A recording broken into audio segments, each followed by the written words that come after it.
지금 주변을 한번 둘러보세요. 여러분이 보고 계신 이 화면, 손에 든 커피, 입고 있는 옷, 이 모든 게 당연하게 느껴지시나요?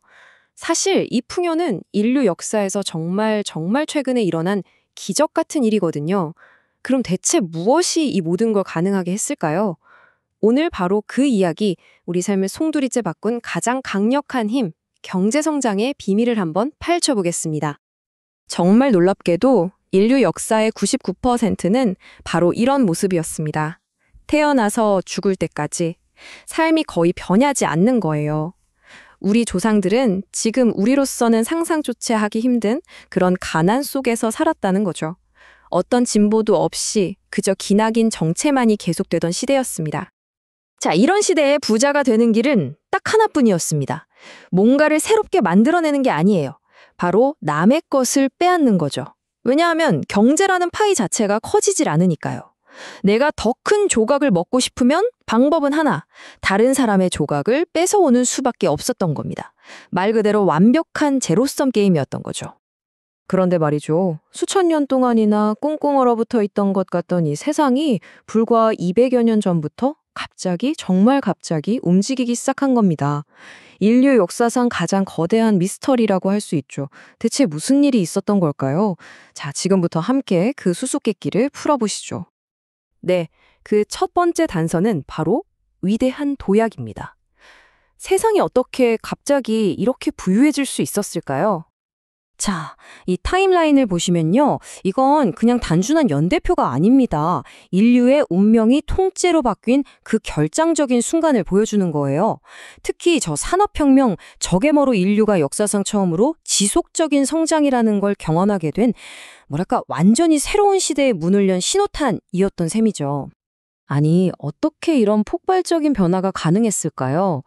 그 비밀은 바로 조용하지만 정말 무서운 힘, 복리에 있습니다. 우리 왜 작은 눈덩이가 언덕을 굴러 내려오면서 거대해지잖아요. 딱 그거예요. 아주 작은 성장의 차이가 수십 년, 100년 이렇게 쌓이면 나중에는 정말 상상도 못할 격차를 만들어내는 마법, 그게 바로 복리입니다. 자, 한번 보세요. 1870년에 호주의 1인당 소득은 일본보다 무려 6배나 많았어요. 그때 사람들 눈에는 이 격차가 절대로 뒤집을 수 없는 벽처럼 보였을 겁니다. 하지만 일본에게는 아주 작은 비밀 무기가 하나 있었죠. 그게 뭐냐면 매년 호주보다 딱 1.4%포인트 더 성장했다는 겁니다. 1.4. 정말 사소해 보이죠? 그런데 그 결과는 정말 놀랍습니다. 133년이 지난 2003년, 일본은 그 6배나 되던 격차를 거의 다 따라잡았어요. 아니, 오히려 추월하기 직전까지 갔죠.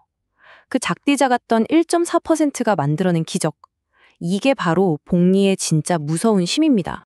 좋아요. 복리의 힘은 알겠습니다. 그럼 그 꾸준한 성장은 대체 어디서 오는 걸까요? 그 핵심, 바로 생산성의 비밀을 아주 쉽게 이해하기 위해서 우리 다 같이 로빈슨 크루소가 있는 무인도로 한번 떠나보시죠. 자, 무인도에 떨어진 로빈슨 크루소를 생각해보세요. 이 사람의 삶의 질은 딱 하나에 달려있어요. 바로 생산성. 그러니까 1시간 동안 물고기를 몇 마리나 잡을 수 있느냐 이거죠. 더 많이 잡으면 더 풍요롭게 사는 거고요. 국가 경제도 똑같습니다. 더 적은 시간과 노력으로 더 많은 가치를 만들어낼 때 바로 그때 부유해지는 겁니다. 그럼 크루소가 물고기를 더 많이 잡으려면 뭐가 필요할까요? 딱 4가지입니다. 첫째, 튼튼한 낚싯대 같은 도구. 이게 물적 자본이고요. 둘째, 낚시 기술이나 노하우. 이게 인적 자본입니다. 셋째, 당연히 물고기가 많은 바다가 있어야겠죠? 이게 자연 자원. 그리고 마지막으로 낚싯대를 가장 효과적으로 만드는 방법이나 물고기가 잘 잡히는 포인트를 아는 것. 이게 바로 기술 지식입니다. 이 4가지가 바로 생산성을 결정하는 핵심 재료인 셈이죠. 여기서 인적 자본과 기술 지식, 이 둘의 차이가 아주 중요한데요. 예를 들어 볼게요. 어떤 의사가 수술을 기가 막히게 잘해요. 이건 그 의사 개인의 인적 자본이죠. 그런데 그 수술 방법이 교과서에 실려서 모든 의대생이 배울 수 있게 되면 그건 우리 사회 전체의 기술 지식이 되는 겁니다.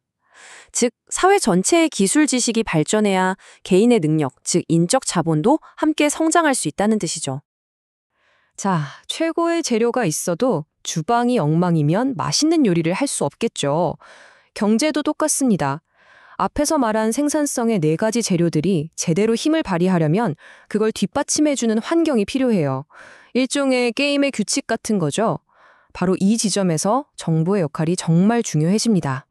이런 성장을 위한 환경은 그냥 저절로 만들어지는 게 아니에요. 예를 들어 정부가 재산권을 확실하게 보호해줘야 사람들이 내 걸 뺏길 염려가 없구나 하고 안심하고 투자를 하겠죠. 또 교육에 힘써서 똑똑한 인재, 즉 인적 자본을 키우고 정치적으로 안정돼서 미래를 예측할 수 있게 해줘야 합니다. 이런 것들이 바로 성장의 씨앗이 무럭무럭 자랄 수 있는 비옥한 토양이 되는 거죠. 여기서 아주 중요한 개념이 하나 등장하는데요. 바로 경제학자 쉼퍼터가 말한 창조적 파괴입니다. 이게 무슨 말이냐면 진짜 진보는 그냥 새로운 걸 더하는 데서 그치는 게 아니라는 거예요. 오히려 낡은 것을 과감하게 파괴하는 과정에서 일어난다는 아주 강력한 통찰이죠. 쉽게 말해 자동차가 등장하면서 마차 산업이 사라지고 디지털 스트리밍이 나오면서 비디오 가게가 전부 문을 닫은 걸 생각해 보시면 돼요. 혁신이라는 건 이렇게 필연적으로 기존의 것을 파괴합니다. 이 역동적이고 때로는 고통스러운 과정이야말로 경제를 계속해서 살아 숨쉬게 하고 또 앞으로 나아가게 만드는 진짜 엔진인 셈입니다. 자, 지금까지 우리는 경제 성장이 어떻게 시작됐고 또 어떤 원리로 움직이는지 살펴봤습니다. 그럼 이런 질문이 남죠. 이 성장은 과연 영원할 수 있을까? 이제 마지막 장으로 넘어가서 성장의 미래에 대한 아주 중요한 질문들을 한번 던져보겠습니다. 먼저 수렴 가설이라는 게 있습니다. 이건 좀 희망적인 이론인데요.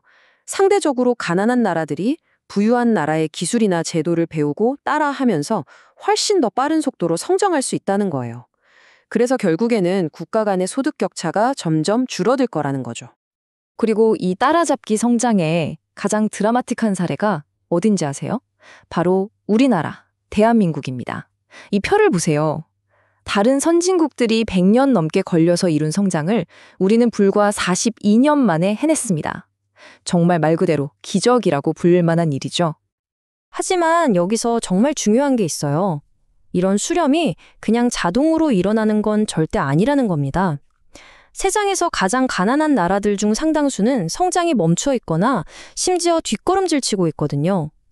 즉, 앞에서 말했던 성장의 재료와 환경이 갖춰지지 않으면 따라잡기는 불가능하다는 뜻입니다. 이건 자연의 법칙이 아니에요. 다시 한번 쉼페터의 말을 떠올려 보죠. 자본주의의 본질은 창조적 파괴다. 이 말은 성장이 왜 그냥 보장되는 게 아닌지를 정확히 짚어줍니다. 성장은 그냥 가만히 있는 상태가 아니에요. 낡은 것을 부수고 끊임없이 새로워져야만 하는 아주 역동적인 과정이니까요. 결국 우리 인류의 미래에 대한 전망은 크게 2가지로 나뉩니다. 한쪽에서는 성장의 한계를 이야기해요. 지구의 자원은 유한하니까 결국 성장은 멈출 수밖에 없다는 비관론이죠. 다른 한쪽에서는 내생적 성장 이론을 이야기합니다. 인간의 지식과 창의력이야말로 한계가 없기 때문에 이걸로 영원한 성장을 이끌 수 있다는 낙관론입니다. 여러분은 어느 쪽이 더 맞는 것 같으신가요? 그래서 마지막으로 이 질문을 던지면서 마무리할까 합니다. 과연 인간의 혁신 능력이야말로 고갈되지 않는 궁극의 재생 가능 자원일까요? 어쩌면 이 질문에 대한 답에 우리 모두의 미래가 달려있는지도 모르겠습니다.